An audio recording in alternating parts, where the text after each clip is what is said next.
Have you ever been angry at God? If you're human, most likely, yes. Well, today's topic is anger toward God. And I think this is going to be a good, releasing, positive, edifying talk, hopefully. Well, many people in Scripture were, in fact, quite angry at God and very much disliked His providence, His decisions, and His law. Um, King David, Jonah, prime example. The prophets express a deep regret um, of what God was doing, and in fact, every time that we sin, we are holding God in contempt. So, anger against God is a very universal emotion, and it's something that Christians struggle with, some much more than others. And, well, I happen to be a person who has always deeply struggled with very serious anger against God. And now I can talk freely about it, where before I kind of knew it, but I wasn't too self-aware about it, and that was at the root of many things that I said and did. But knowing that this is a universal emotion and a reality, a sin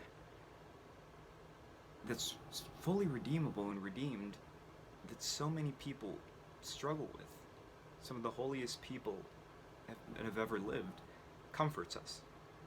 So, why is Sorrowstorm so angry at God? Well, I'll tell you a story. It was 96, and that's about a year before I was converted. I was getting closer to the things of God. It was probably even a few months before I was converted. I remember I was angry that day, and I got a crucifix that was on my wall. I took it, and I threw it out of my room, went under the door into the hallway, and I hear a knock on the door. My dad picked it up. He was outside, and he's like, what's going on? He looked kind of like sad. And I didn't intend for him to see that outburst. But yes, even after I was converted, that did not change. Please understand that conversion changes your status with God, it changes your heart, it changes your inclinations, but it doesn't totally change your sin. And there are many things that you will struggle very deeply with, even after 30 years of being a Christian. I've been a Christian for like 23 years, something like that. But throughout my life, I've said and done very horrible things. As a Christian, as a consistent and constant Bible believer, not as someone who strayed from the faith for a little bit. Although I do not condemn those people, I'm not saying I'm better. I'm just saying that even as someone who went to church on Sundays, who truly believed, who was doing the projects, the Sorrowstorm, the encryptor, the everything, who was active in evangelism, even I sometimes would lose it, and I would simply go on very long rants at God that I won't repeat here. It seems that I'm past that. It seems that I'm finally making some good headway through God's promise to make me more like Christ. And that's His work. And so my reason for telling you this is because much of this is expressed in my lyrics. Now, while in the studio booth, for the most part, I was in a very good mood. So, sometimes I'd speak of praise, I'd speak of like anti-satanic things, I'd speak of some Bible references, some Bible verses in my lyrics. But there is a deep amount of sadness and anger and loneliness and depression and anguish that I felt toward God or concerning God, or that God had somehow produced in me or caused something that would produce that in me. Here's the situation though. Some people might say, well, don't be angry at God because be angry at something else or something bad that happened. But here's the thing. God is the divine manager of the universe, and He is always active in the universe, and He is the main cause of the universe's existence, as Christ is He who holds the universe together by His power and goodness. So if we're going to be logical, we kind of have to trace everything back to God. And that's why anger against God is so popular, because it's the logical thing. It's so logical. It's sinful, but it makes perfect sense. So people who are angry with God don't need to be condemned. Believers who are angry with God need to have somebody tell them that what they are feeling isn't strange. What they're feeling is not alien. It is not a good thing. It's not something to be just kind of left alone or nurtured in any way. It's to be eradicated. But this takes a lot of time. I have a particular personality type, and yes, I've been a student of psychology for many, many years, mostly informally, but formally also.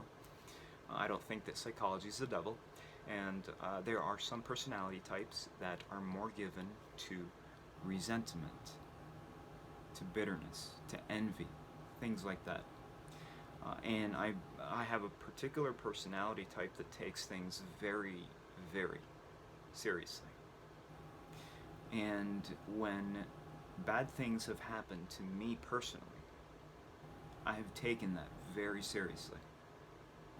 And I've held God in contempt throughout my life, my Christian life, active church-going, Bible-believing, sin-fighting Christian life. And things such as that crucifix type of experience have happened in some form or fashion. And it's come out in my lyrics, even this year with Epoch of Exile, with the my EP that came out in March. There's not so much anger, but there is a bitterness against what God's providence did in my life. I won't go into that, but if the song Maze of Endless Night, that's on YouTube, it's Spotify, Amazon Music, whatever. It starts with, "Where are you, O despair? You've escaped from the common grave, and suspended above ground, you reign hopelessness." And there I'm describing despair as kind of like a dead person, an evil dead person that escaped from the grave and is over me, kind of like a cloud raining hopelessness. I have no rest from the emptiness caused by loss and resentment. Where are you, enslaver of minds? Why must you live in me? And there I'm anguished because I can't seem to fully get rid of that bitterness against God, that rage against His decisions for my life. Parenthesis. I've let you know before my theological leanings. I'm a Calvinist. You know, I believe that God is the cause of all things in the universe. And I'm a determinist, meaning that I do deny free will in every sense. But I'm only telling you so that you know kind of the context, so you understand why I might say the things I say or write the things that I do. But eh, regardless of that, if you believe in libertarian free will, or if you're Arminian or Calminian or something, whatever you are, none of the above, uh, you still believe that God is sovereign and good, and you still have that anger.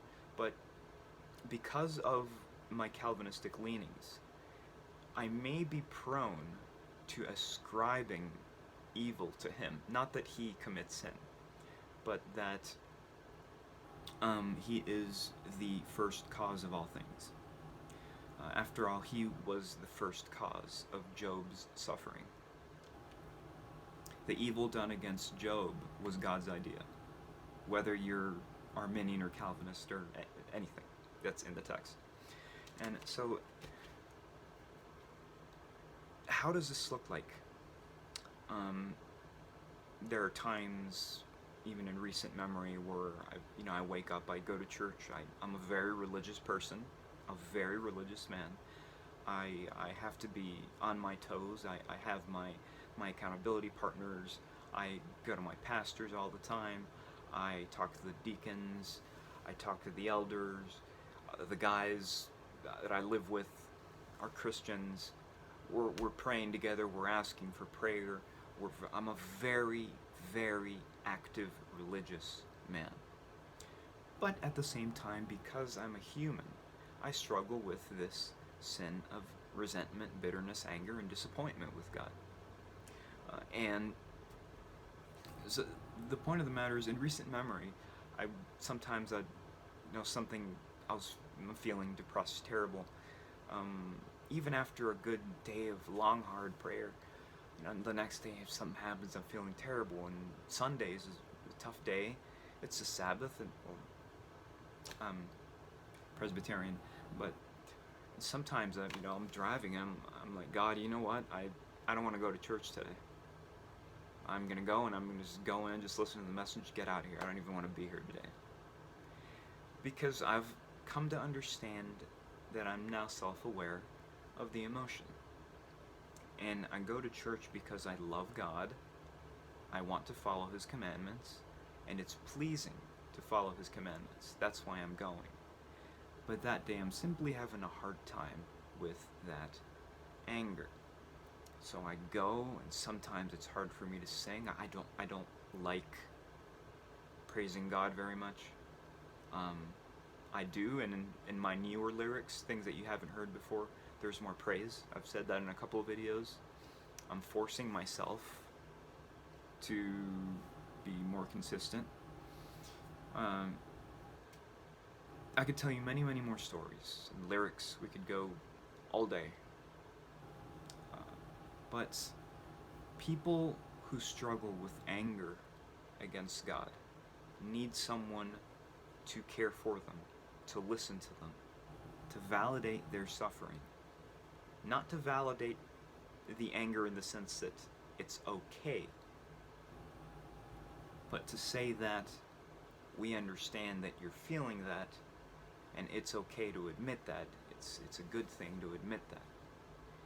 And there's a healthy road ahead of you that you can take, and that just because you are angry against God doesn't mean that you aren't living an active, religious, true, spirit-filled Christian life. Just like somebody who struggles with maybe lying or stealing, things like that, lust, whatever it is, you're fighting those things, you're still going to church. It's just that anger against God can look a bit uglier because we're so conditioned to think that it's so wrong that we don't even want to talk about it, and we fear that other people are going to minimize it, are going to misunderstand it or scold us because of that. But why is Sorrowstorm so angry at God still? What's going on? 23 years, man. You've had some time to deal with this, and I have. Well, just one thing. So most of you don't know this, but I have a boxing license, but I'm currently a disabled person, and it's really actually difficult to admit that. but I was born with my congenital disability, neuromuscular disability, but I still trained so hard and so much for years that my coaches thought it was a good idea for me to get a boxing license to fight, but I never did, since I was injured training for my first fight, and that occurred about a year and a half ago, something like that. And after that, I tried to continue, but my body began degenerating more quickly because of the effects of the overexercising and the disease itself. So some of you saw my shadow boxing video. I was a lot better in the past. And two, I only did that for like a minute because my body is not responding that way anymore. My nerve conduction is slower, and my muscles are tighter, and it's more difficult to walk. And yes, now I have to apply for a handicap sticker for my vehicle. Some of you might think that I don't seem like a person who's disabled, but again, perception. I am. I cannot walk for long distances, and this is very recent too. It's something that was very surprising, and so not only boxing was something that was taken away from me, so was swimming. Swimming is bad for me because it's bad for my tibia, my joint, the tendon. For some reason, any type of resistance movement over a stretched out period of time, even if it's in the water, inflames it and upsets it. And so that is why I've spoken of all the medical care that I need and all the doctor's appointments. We're trying to see what we can do about this. And so for a year and a half, that struggle has been real. But I notice that the outbursts are becoming less and less, even though my body is not responding as well as it did even 6 months ago. And we're hoping that this will actually improve. There's a chance that it can, although I can never go back to those activities that I used to do. And that's mainly one of the reasons why Sorrowstorm has been so angry. But how do I fight that? By thanking him for his providence, by loving him through whatever he puts me through thanking him for everything he does in my life, even the things that are not good. For if you go to Amos, it states, one of the verses states that God has done it. God has done the destruction. And you'll see throughout the scripture that God causes hearts to move toward certain inclinations. Now, I'm not saying that God is tempting anyone, but God is very active in all of his creation. And he is very active even in our bad circumstances and our suffering. And that's why we're angry with him. But there's a way out. Contradict that with praise. Don't believe the lies. Even if it feels fake, praise. Because for me, it feels very fake. That's why I don't like praising God. But I do it anyway. And there are some days where it brings me joy, and some other days where it doesn't. But even if I'm angry, because I'm so religious, I've developed the habit of praising God even during that anger, and it is the most difficult thing. But with his power, I'm doing it, and I'm going to get better no matter what happens. So that's the answer, and thank you for tuning in.